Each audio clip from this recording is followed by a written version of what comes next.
Malheur à moi si je n'annonce pas l'évangile. Aujourd'hui, l'Église vit des temps très bizarres. Je dis bien bizarres parce que à l'époque, lorsque quelqu'un était appelé frère en Christ, sœur en Christ, on pouvait le remarquer directement par sa façon d'être, par sa façon de s'habiller, par sa façon de parler, par son attitude, son comportement tout simplement. La personne changeait. Mais aujourd'hui, ce que nous vivons, c'est tout à fait le contraire.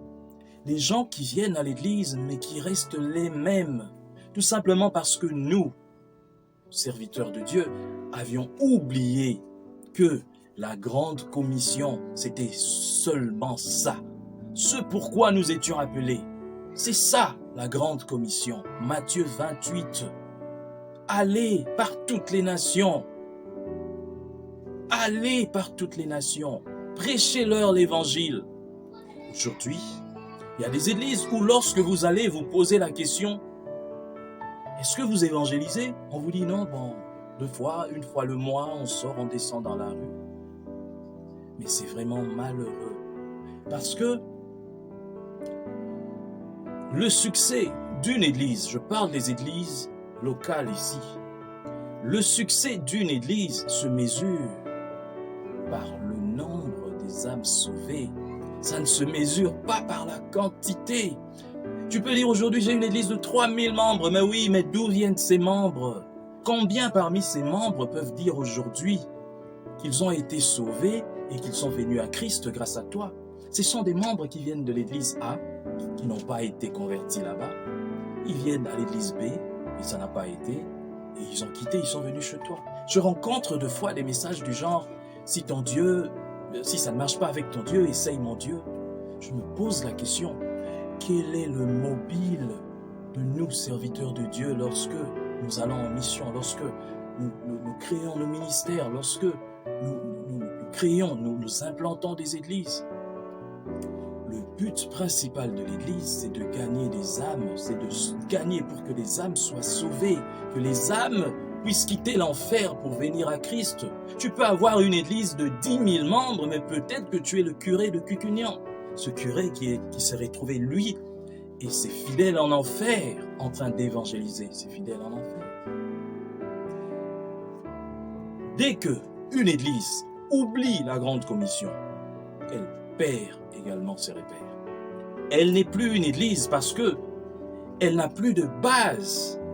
Comment peut-on trouver dans une église de 10 000 membres plus de 9 000 personnes non converties? Je dis bien non converties parce que on ne peut pas, ce n'est pas parce que tu fréquentes une église, ce n'est pas parce qu'on te voit chaque dimanche chanter, ce n'est pas parce que tu te fais appeler prophète, évangéliste, apôtre ou je ne sais pas quoi, ce n'est pas parce qu'on t'affiche partout dans la ville que toi tu es un chrétien, que tu es sauvé. Je me rappelle encore, lorsque je faisais les cours Emmaüs, je lisais un livre de Alfred Koen, Je bâtirai mon église. Et dedans, j'ai lu l'histoire d'un pasteur, Gaspard de Schankfeld, en Suisse, qui avait fait 10 ans dans le ministère, 10 ans en train de prêcher et de diriger une église. Mais un jour, lors de son sermon, un dimanche, l'Esprit lui a ouvert les yeux et il a réalisé qu'il n'était pas converti. Mon frère, ma soeur, c'est peut-être ton cas. Il faut bien réfléchir. Ou alors, si ce n'est pas ton cas, mais que fais-tu des âmes? Que fais-tu des âmes? Que fais-tu de ces brebis qui normalement devraient appartenir à Christ? Moi, je fais le plein. Moi, c'est bien tous ces pleins. Mais combien sont sauvés? Quel est le message que tu apportes? Peut-être qu'aujourd'hui, en m'écoutant parler, certains vont se dire, il veut nous raconter quoi de neuf? Non, mais l'évangile reste simple. Il ne faut pas être évangéliste pour gagner des âmes. Il ne faut pas être, je ne sais pas, un pasteur, je ne sais pas comment, théologien pour gagner des âmes. Non. Toute personne qui a reçu l'appel doit normalement être un gagneur d'âmes. Les gens viennent peut-être chez toi, dans ton église, dans ton ministère, parce qu'ils ont peur des démons, des sorciers. Alors ce ne sont pas des personnes converties. Parce que lorsqu'une personne est en Christ, elle est une nouvelle créature, les choses anciennes sont passées. Lorsqu'une personne est en Christ, il n'y a plus de condamnation. Ou alors, ces personnes ne sont pas enseignées. Voilà pourquoi ces personnes ont peur. Quitte d'ici à là-bas, aller, et puis tout ça, chercher des miracles, des prophéties, et puis tout ça. Tu vas te retrouver dans une église avec 1000 personnes que tu crois être des chrétiens qui viennent, qui prient, mais apprenant toujours, mais ne parvenant jamais à la connaissance. Parce que tout simplement, ce ne sont pas encore des chrétiens. Ce ne sont pas encore des personnes sauvées. Moi, je me rappelle encore, lorsque j'ai commencé mon ministère Restés Unis avec mon épouse, une jeune dame qui m'a appelé pour dire nous avons, vous savez, serviteurs de Dieu, nous on part, partout là où on entend qu'il y a une église, on va là où quelque chose de nouveau vient, on part, et puis on est allé à plusieurs endroits, on n'a pas trouvé de solution, ça ne va pas à notre famille, alors quand on vous a vu sur internet, on s'est dit bon, on va essayer tout ça, où est-ce qu'on peut vous trouver? Je lui ai dit, ma soeur, d'abord que Dieu te bénisse. Elle dit amen. Je dis que la paix du Christ soit avec toi. Elle dit amen. Je lui dis non, tu n'as pas besoin de moi. Non, mais comment vous pouvez dire ça? Tu n'as pas besoin de moi. J'ai compris que tu as besoin de Jésus.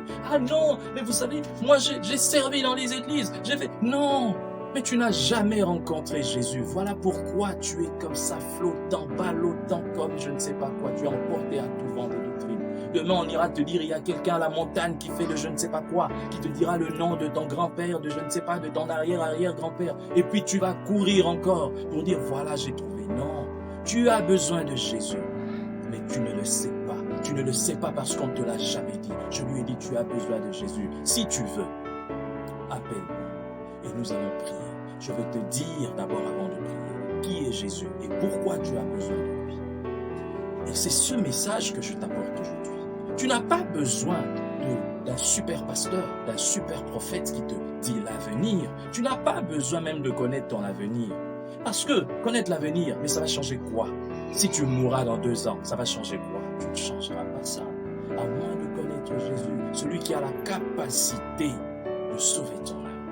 Parce que le plus important, ce n'est pas ce corps, mais c'est ton âme. Si ton âme est sauvée, alors là, tu peux dire que tu as réussi dans ta vie.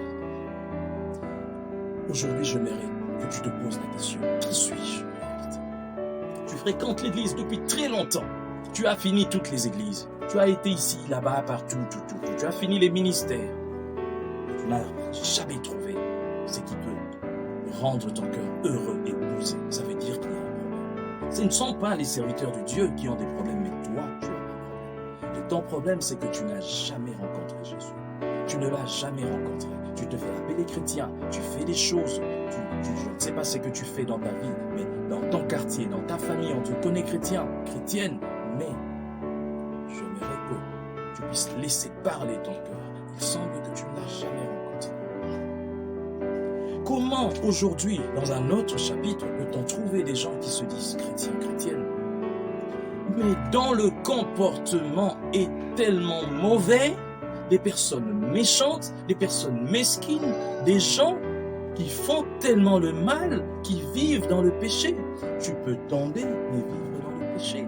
Comment peux-tu dire que toi, tu es chrétien, tu es chrétienne, mais lorsqu'on voit ton comportement, on ne peut même pas, c'est-à-dire des choses telles que disait l'apôtre Paul aux Corinthiens, qu'on ne trouverait même pas chez les païens. Même chez les païens, on ne trouve pas ces genres d'habitudes, mais chez toi, on trouve ces habitudes. Et pourtant, tu es toujours à la montagne, pourtant tu es toujours dans des veillées, pourtant tu es toujours dans des jeûnes et prières, mais tu ne changes pas. Tu restes toujours cette même personne. Tu es mauvaise, tu es méchante.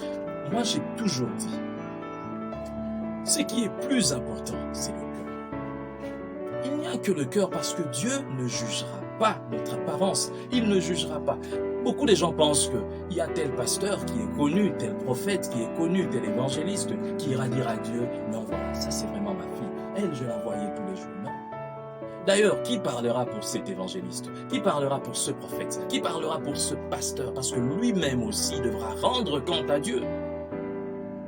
Personne ne parlera de toi à Dieu. Un jour, tu seras face à Dieu. Alors toi-même, tu connais le fond de ton cœur. Tu connais la vérité de ton cœur. Tu sais qui tu es. Hier, on disait, telle personne, oh non, c'est un sorcier, c'est une sorcière. Oh, celle-là, oh, c'est quelqu'un qui fait des mauvaises choses et tout ça. Quelqu'un qui fait des mauvaises choses, moi, personnellement, je m'en fous. Parce que ce qu'il fait, c'est lui et son Dieu. Et surtout si je ne le vois même pas. Et surtout si ça ne me touche même pas. Je m'en fous, moi je parle. Mais toi, on te voit avec la Bible. Toi, on te voit tous les jours à l'église. Chaque dimanche, tu balais, tu chantes, tu fais ceci. Prophétie, c'est toi. Prophétie. C'est toi qui es sur les affiches. C'est toi qui es cette femme de prière. Mais quel comportement! Lorsque tu ouvres ta bouche, c'est que tu dis, même les païens ne peuvent pas dire. Nous serons jugés un jour, dit la Bible, pour toute parole vaine que nous aurons prophétisée. Combien de vies as-tu détruit dans ton quartier, dans ta famille? Toi, une maman qui ne fait que mal parler les enfants d'autrui. Tu veux détruire les vies des enfants d'autrui. Voilà pourquoi tes enfants sont maudits aussi. Parce que en maudissant les enfants d'autrui, tu es en train d'attirer la malédiction sur tes enfants. Toi, qui dans le quartier est connu comme serviteur de Dieu, en cachette, qu'est-ce que tu fais? Est-ce que ta vie peut être projetée sur un grand écran? Es-tu sûr que si on projetait ta vie sur un grand écran, le lendemain tu sortiras avec cette Bible? Pendant toute la nuit, tu pries, tu cries, Jésus, Jésus. Mais le matin, tu ne parles même pas aux gens de votre maison. Tu es là la mine serrée. Tu ne parles à personne. C'est toi qui attrapes les sorciers partout. Mais tu te comportes pire que le diable lui-même. Être chrétien, ce n'est pas ce que tu dis. Être chrétien, c'est ce que tu fais. Tu parles, tu es chrétien, tu es pasteur. On te donne un poste. Tout le monde te regarde. Parce que tu es là, un poste public. Mais tu détournes l'argent. Oh.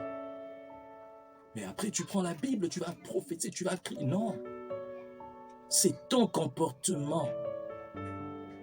On s'en fout de ce que tu dis. Tu peux parler, tu peux dire des langues des anges ou quoi. Mais ton comportement criera toujours plus fort que tes paroles. On n'est pas chrétien pour ce qu'on dit. On n'est pas chrétien pour ce qu'on affiche comme je ne sais pas quoi. La fois passée, j'étais quelque part et puis je vois quelqu'un venir en train de parler d'une dame qui n'arrivait pas à concevoir. Alors cette dame est allée voir des marabouts, des féticheurs, un peu tout le monde, elle était prête à tout, même d'autres pasteurs sont venus. Tout. Alors il y a un prophète qui est venu et ils ont prié pendant 2, 3 mois, 4 mois et elle a conçu. Après l'enfant est venu, on me dit non, c'est grâce à ce prophète-là qu'elle a accouché. Je dis baliverne. Et le prophète est content parce qu'il vient, il prie chaque fois chez cette dame, il prie, et puis elle est contente, voilà, Dieu agit. Le plus important, c'est l'âme. Tu peux faire des miracles comme tu veux, mais tant que tu n'as pas réalisé le plus grand miracle, tu peux chasser tous les démons que tu veux. Tu peux prophétiser comme tu veux sur les 1000 membres, 1000 fidèles, 10 000 fidèles que tu as, 100 000. Ici, même pas un seul ne donne sa vie à Christ. Tout le travail que tu auras fait est vain. Je suis désolé. Tout le travail que tu auras fait est vain.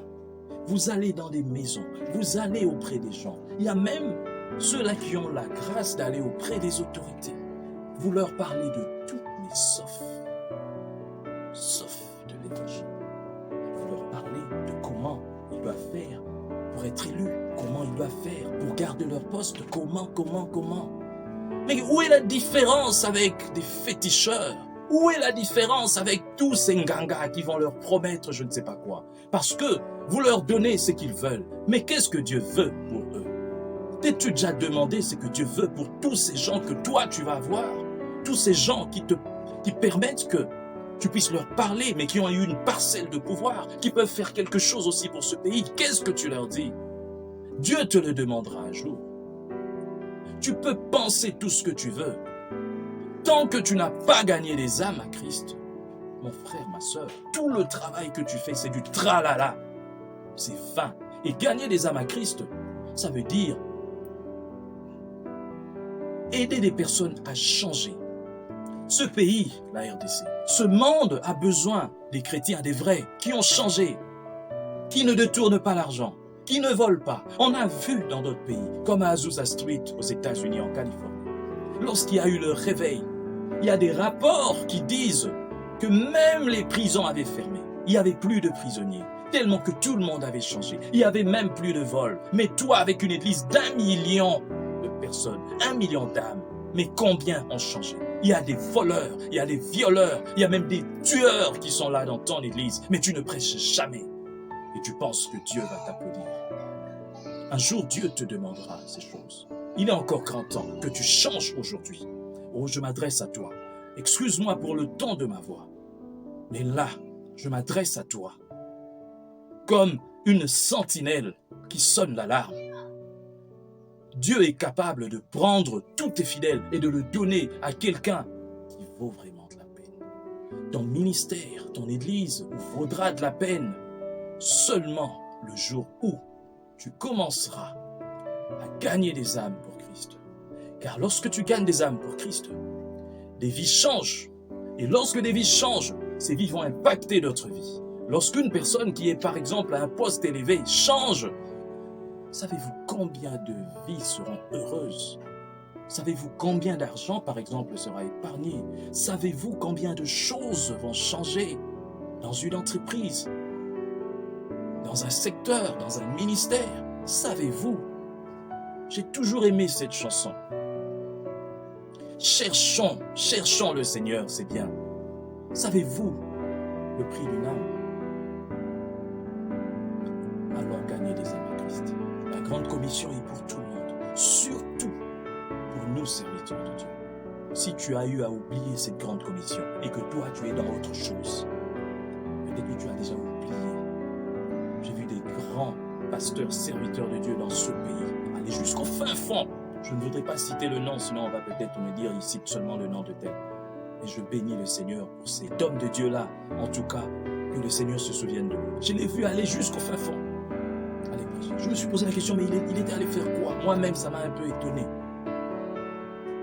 Mais c'est quelqu'un qui connaît la valeur des âmes. C'est quelqu'un qui a été sauvé. Voilà pourquoi il a sauvé les autres. Que Dieu te bénisse. Seigneur, merci pour cette parole. Bénis ton peuple. Seigneur, tous ceux-là qui m'ont suivi, tes serviteurs, Seigneur, qui veulent aujourd'hui, Seigneur, rentrer. Parce ils avaient peut-être quitté, mais ils veulent rentrer dans la grande commission. Oh Seigneur, merci de les équiper, de leur donner, Seigneur, le pouvoir afin de sauver les âmes. Que les vies changent dans nos pays, dans ce monde, pour que ce monde soit plus vivable. Au nom de Jésus. Amen.